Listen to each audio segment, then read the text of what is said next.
Welcome to Manly Lifestyles. I am your host, Kevin Manley, and this podcast was created with you in mind. God put it upon my heart going into 2025 that God wants to restore the voice of manhood in this hour. So that means both you and I need to use the voices God has given us as men. So please like and subscribe to the channel. We are on Apple Podcasts. We're also on Spotify, also on Instagram and YouTube. So just type in Manly Lifestyles. If you're on YouTube, you can just do at Manly Lifestyles specifically there, and you will find all the content that I post regarding how you can enhance your manhood in a lot of different areas. So please go there and visit that. So over the course of the next 5 weeks, I'm going to walk through what is required to develop or enhance the manly voice within you. So today I'm going to define what a manly voice is. Then we will look at where I'll define why this is important. We'll then look at how to develop this within you. I'll talk about where you can apply these tools. And finally, we'll look at how to maintain this voice once it's been developed. So let's get into today's topic. So let's define what it means to have a manly voice. And I do just have some notes here. If you'll bear with me, we'll go through it here. So again, defining what it means to have a manly voice. So it's a voice that some of us, you may not be familiar with. A lot of men grew up without having fathers. And so there was that void that was created, not having that presence, that authority, that voice that was there that you learned how to be with. You learned how to pull from that, and it added to your own manhood. And so since a lot of that was not there, a lot of men are searching. So again, it is a voice that many of us may not be familiar with, but that is okay. That is okay. Okay, because we're going to define this, and that is going to help. So 2 angles that I want to look at with this. One is masculine voices. The second is manly voices. Again, masculine voices and manly voices. Let's break that down. Masculine voices. So as I mentioned, many of us did not grow up. Well, I had my father growing up, but many men did not grow up around other men, but instead grew up around women where they may rarely encounter a man with some level of authority, and maybe that's at the YMCA or the church or something of that nature, where they could understand the voice, the effective voice of a man. And so much of that, honestly, is a masculine voice, right? So when you have that, it can impact at a certain level. And I do want to say that this is an absolute necessity that we need to have, especially within our culture. Masculinity has to be rediscovered. Masculinity has been diminished in many aspects of our society. Men have been largely removed. Men have been downgraded. Men have been denigrated. And that image has been marred. We need to rediscover that. Masculinity needs to be rediscovered. And it can't be rediscovered by women. It can't be rediscovered by TV. It needs to be rediscovered by men becoming masculine once again. That means you and I taking the steps necessary to exemplify those qualities. That's just a side note. Okay, I just wanted to emphasize that real quick. But again, with the masculine voices, I remember, I'll give you an example growing up. And my father would take me to the YMCA. I think it was probably every Thursday or Friday, probably every Friday. And he would play with other guys his age, but they'd play basketball. And I remember as a young guy, just being in that environment, I didn't even need to play. Just being in that environment helped to mold and shape me as it concerned masculinity. I was around them. I pulled from them. I watched how they interacted. I listened to their voices. I heard how they interacted with one another. I remember I had my small basketball and I would dribble around them. But just simply being around masculine men helped me to identify and to exemplify masculinity. So that was what within my shaping, how that helped to develop the masculine piece. Now, when it comes to the manly piece, I want to give definition to this, and please hear me on this. Having a manly voice means having developed mature aspects of manhood and having the character, both the character and the fortitude, to use it whenever and wherever needed. I'm going to read that again. Having a manly voice means having developed mature aspects of manhood and having two things, the character and the fortitude, to use it whenever and wherever needed. I'm going to give you some examples here. And the first one is found in the book of 1 Samuel, chapter 17, verse 26, and then also in the same chapter, verse 34 through 37. I do want to highlight these because I think there's some things we can really pull from these. And we're speaking of a man named David. Many of us may be familiar with David. Many of us are familiar with his story. Now, what I want to pull out is that the background is that the Philistine army was challenging the Israelite army. They wanted to come against them, and Saul was king. David had many brothers. His older brothers were enlisted in the army, and David's father sent David to go check on his brothers to see their status and how they're doing and to bring that report back. So David goes out and is interacting with the soldiers that are in the Israelite army. Now, up to this point, again, just to give a slight backdrop, many of those battles that were faced at that particular time, and if you've seen any of these older movies nowadays, they highlight some of that, but they would have champions, and those champions would fight, and the winner would oftentimes win the entire battle. They may not even need to fight the entire battle because the champion would go forth, and the champion would be the one to determine who is going to be the ultimate victors. So Goliath is this colossal, huge individual. The Bible talks about, and I won't go into any of that, but the Bible talks about a lot of aspects or characteristics of him and how domineering, how beyond the natural element, this guy was just enormous and huge. So that is what is facing the Israelite army.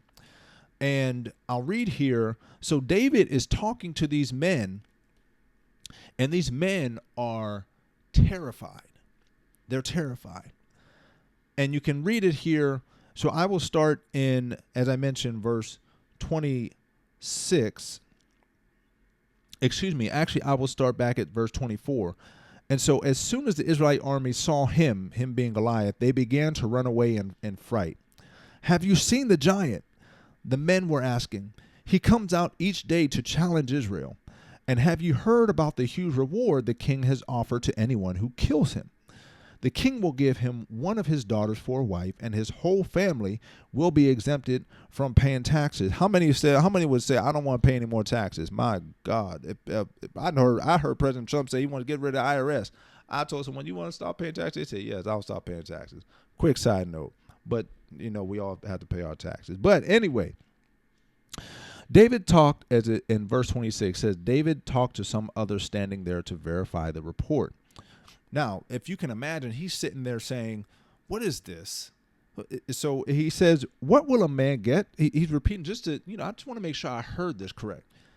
What will a man get for killing this Philistine and putting an end to his abuse of Israel? He asked them.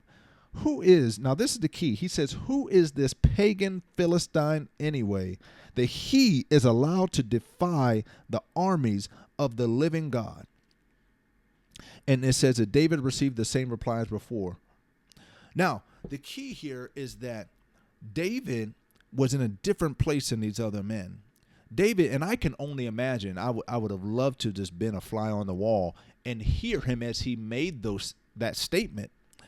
I'm sure he had to have a level of authority in his voice when he made that statement. There had to be something in him that was different when he spoke, because he spoke from a place of, I believe, of elevated authority in his own life. They may not have been able to recognize it, and that's okay. But nonetheless, David was assured and had reached a place in his life where he understood the authority that had been resident within him. Now, the reason I say that is because you can look forward to verse 34 through 37. And this gives David's background on why he could speak the way that he did. It said, but David persisted. He said, I have been, and he's speaking with Saul. And he said, I have been taking care of my father's sheep, he said.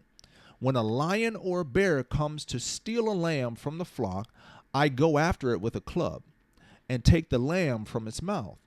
If the animal turns on me, I catch it by the jaw and I club it to death. I have done this, here's the key, I have done this to both the lions and the bears, and I'll do it to this pagan Philistine too, for he has defied the armies of the living God. The Lord who saved me from the claws of the lion and the bear will save me from this Philistine. So, what is he getting at here? He was able to develop that manly voice within him. It was not simply a masculine voice. It had become a manly voice. It was something that had been developed, the aspects of his character, the aspects of his courage to be able to face those obstacles, the lion and the bear, so that once he overcame those obstacles, when he came to Goliath, he could speak from a different place. And again, I'm coming at this from a certain angle. There's a lot you can pull from that story, but specifically as it pertains to the requirements necessary to develop the manly voice within you, not just simply the masculine. There's many men that can be masculine, but the only men who can be manly are those who have taken up the charge, those who have decided to not be held back by their own internal insecurities. Those who have decided, I'm going to overcome the challenges. I'm not going to sidestep the challenges. I'm not going to go around them. What are the things I'm speaking of? I'm speaking of insecurity. I'm speaking of fear. I'm speaking of intimidation. I'm speaking of pornography. I'm speaking of irresponsibility. I'm speaking of all these things, unfaithfulness, all the things, all the challenges that men deal with that when left unchecked, we become impotent. We want to go around. We want to sidestep. We don't want others to know about these things, but we still want to be presentable. But that's not God's desire. God's desire is that in this hour, men will develop as David did. Men will look at the lion and look at the bear and saying, as I've heard before, that's lunch. I'm taking it out. I'm getting it out of my way. I'm dealing with the issue in front of me so that I can be developed so that when I speak at that place, as David spoke before those men, I can speak from a place of authority because my voice has been developed. I've allowed the character and the fortitude to be developed within me. So we see that there is a process necessary to go through. I'll give you another example. I served as the lead usher in my church for many years. And if anyone knows anything about that, typically in that type of role, you have to be able to operate in a certain level of authority. When individuals who are on your team are looking to you for direction, for guidance, for instruction, you have to be able to give that to them. It's similar to any other type of role. In addition to that, those who are in the body must also be able to look to that person for instruction, for guidance, for direction. Now, I still had internal areas within me that I had not fully confronted. So because of that, people may come to me, but I was not fully confident to give them the answer they were looking for. I might sidestep in a way. I might not be clear. I might speak, but not really want you to listen because I'm not confident in my voice. I'm not confident in the things that I'm actually communicating. I may be intimidated by the people rather than giving them what they need in order to function as they need to function. So all that to say, my own journey was that I had to defeat my lion and my bear. I had to defeat those challenges. And then when I came up to the Goliath, the intimidation, which stood against me all my life at that point, being intimidated by everyone that was in my sphere of influence. I always felt like I was on the wall. I could not have a confident voice. I was intimidated by people. And so I came to a day where I said, I will not leave without this being dealt with. I will not leave that place where I was. It was the end of a service. I said, I will not leave until this is dealt with. And when I dealt with it, there was another individual, and many you may have heard me already say this, but he said concerning the usher things, he said, where does this chair go? Where does this chair go? Where did this go? And I got up off the floor and I said, and I remember I could hear myself saying it, this goes here, this goes here, this goes here. There was a level of authority. I had developed my manly voice so that in my place of influence, in my place of authority, I can now speak from a different place. You had to begin to recognize my voice. You could not simply just shrug me off or I don't know if I really heard him.